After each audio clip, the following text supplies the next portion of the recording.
It's 17:06 GMT. This is Bola Mosulo. We focus on Africa from the BBC World Service. But we start in Cameroon, where parts of Kondengui maximum security prison have gone up in flames. There are reports of shots being fired and fire breaking out earlier today, and security forces have been sent in. It all started with a protest by inmates yesterday, which exploded into much more overnight. The jail in Yaounde has been the subject of complaints and concerns for many months.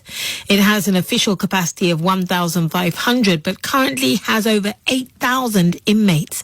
Many are political detainees, including the presidential candidate Maurice Kamto, other opposition politicians and Ambazonian separatists. Well, last night saw a protest mainly with separatists calling for an amnesty for those arrested over the Anglophone conflict. Our reporter Randy Josa reports on what's been happening. It happened just before midday. Carefully planned, it took the prison authorities off guard. Few protesters gathered in the courtyard. Within moments, it grew into a giant protest. Brandishing placards, the detainees chanted freedom songs, shouted anti-Biya regime rhetoric, and praised the president of their virtual country, Ambazonia, Siseko Julius Ayuk, also held in a nearby prison.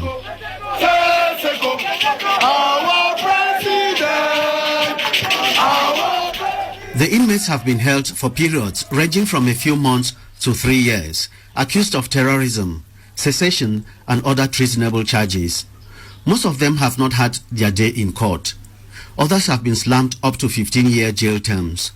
The protesters have petitioned the Prime Minister, demanding their immediate release, amnesty for all arrested over the bloody separatist war, the reconstruction of schools destroyed, the return of IDPs, and compensation for victims of the conflict, and an immediate ceasefire to halt the killings. We fight for freedom, and freedom we must receive by hook or by crook. The demonstrators had great fun live streaming and making mobile phone videos. But what had been a peaceful daytime protest turned violent in the evening. Other inmates reportedly took advantage of the incident to set fire to the infirmary, disciplinary office, library, and knocked down a couple of gates within the prison. Some high-profile prisoners, including a former prime minister, were slightly wounded. The reaction of a combined team of soldiers and police officers was swift. Security forces fired endless rounds into the air and tear-gassed the inmates, a move that would further energize the protesters. You're going to kill all of us! You kill all of us before you take our land! Ambazonia must be free! You can tear-gas us for all you care!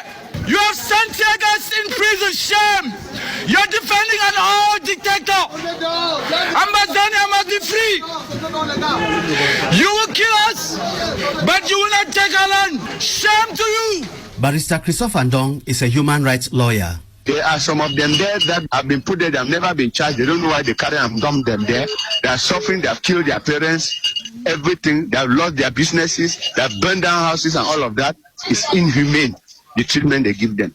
Those are the things that are polluting the air now, and in fact, the situation is under no control because the security forces are there in their number. They are transferring them to unknown destinations, which we are still investigating to find out what is wrong that they cannot solve before. Instead, they are taking people out and beating, wounding, and until there's fire in Kondengui. So when there is bad governance, things go the wrong way.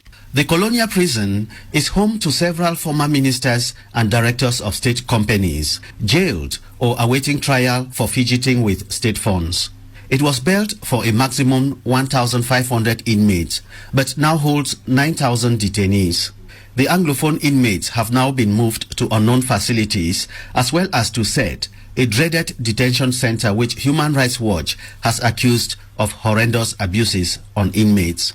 Life will definitely become tougher for the inmates who were mostly arrested in the regions, but locked up in faraway Yaounde, depriving them of contact and support from their families.